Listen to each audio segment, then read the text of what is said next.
बिस्मिल्लाहिर्रहमानिर्रहीम। अस्सलाम वालेकुम डियर व्यूवर्स। Lecture number 67। आज के इस लेक्चर में हम बात करेंगे EIA के हवाले से।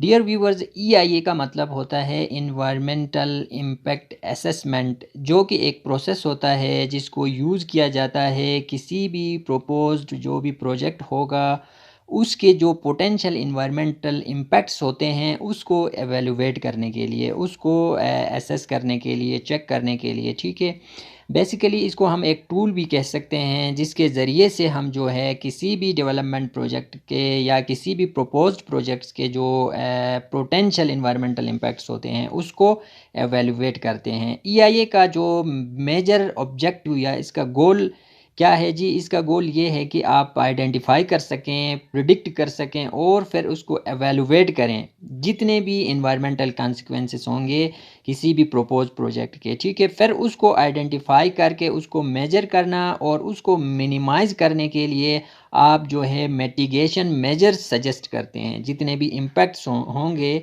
उस प्रोजेक्ट के उसको मिनिमाइज़ करने के लिए आप जो है सजेस्ट कर सकें mitigation measures. That is called the EIA, या इससे इन्वायरमेंटल इम्पैक्ट असेसमेंट कहा जाता है। इसका बुनियादी फ़ायदा क्या होता है EIA का?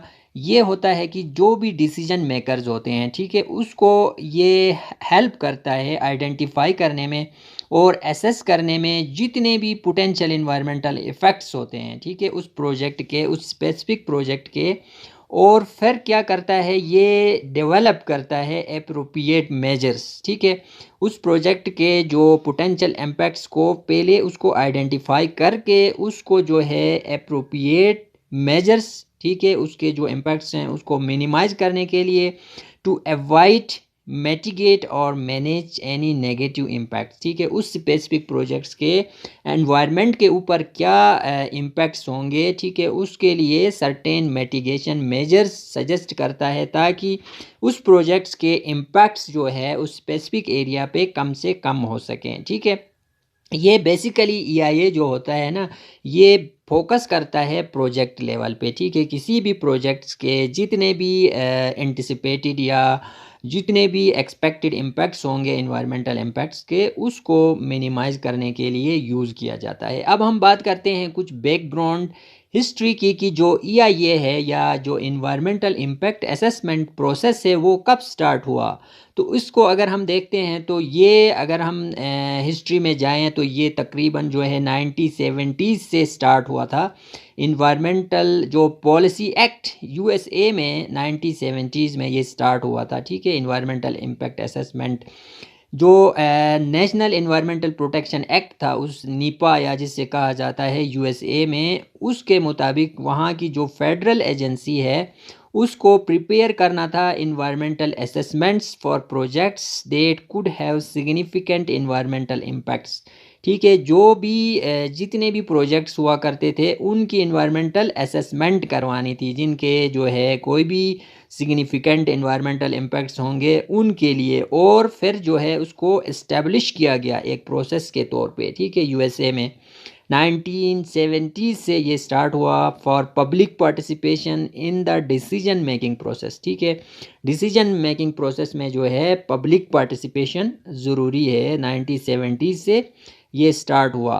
फिर अगर हम पाकिस्तान की बात करें तो पाकिस्तान में जो EIA का कॉन्सेप्ट है या EIA प्रोसेस जो है वो कब स्टार्ट हुआ जी? तो पाकिस्तान की अगर हम बात करें तो जो पाकिस्तान में इन्वायरमेंटल प्रोटेक्शन एक्ट जो था, पाकिस्तान इन्वायरमेंटल प्रोटेक्शन एक्ट 1997, जिससे पीपा 1997 भी कहा जाता है।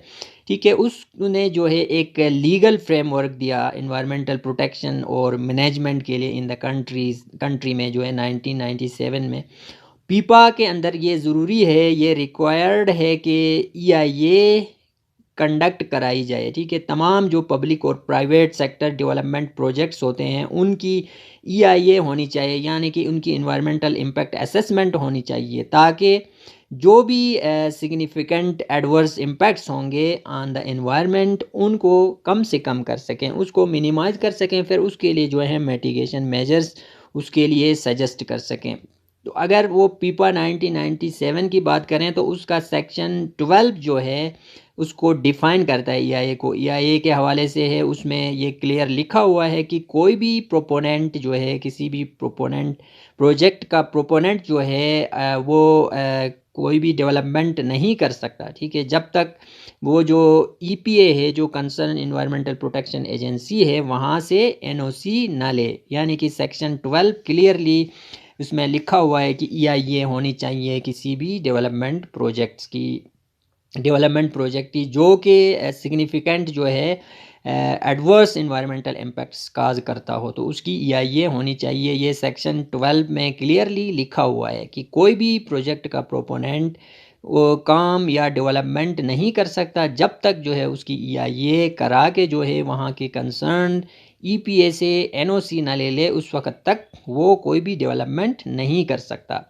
इसी तरह जो पाकिस्तान इन्वायरमेंटल प्रोटेक्शन एजेंसी है या प्रोविंशियल इन्वायरमेंटल प्रोटेक्शन एजेंसीज़ हैं, वो इसकी रिस्पॉन्सिबल हैं कि वो ओवरसी करें जितने भी ईआईए प्रोसेस होते हैं उनको, और फिर ये भी इंश्योर करें कि इन्वायरमेंटल जितने भी कंसिडरेशंस हैं उस ईआईए में वो जो है प्रोपोनेंट जो है इनकॉर्पोरेट करे, ठीक है, into development planning and decision making में। ये पाक ईपीए की अगर हम फेडरल की बात करें तो पाक ईपीए रिस्पॉन्सिबल है। फिर प्रोविंशियल लेवल की बात करें तो वहाँ पे प्रोविंसेस में जो इन्वायरमेंटल प्रोटेक्शन एजेंसीज़ होती हैं वो जो है इसको लुक आफ्टर करेंगी इसको।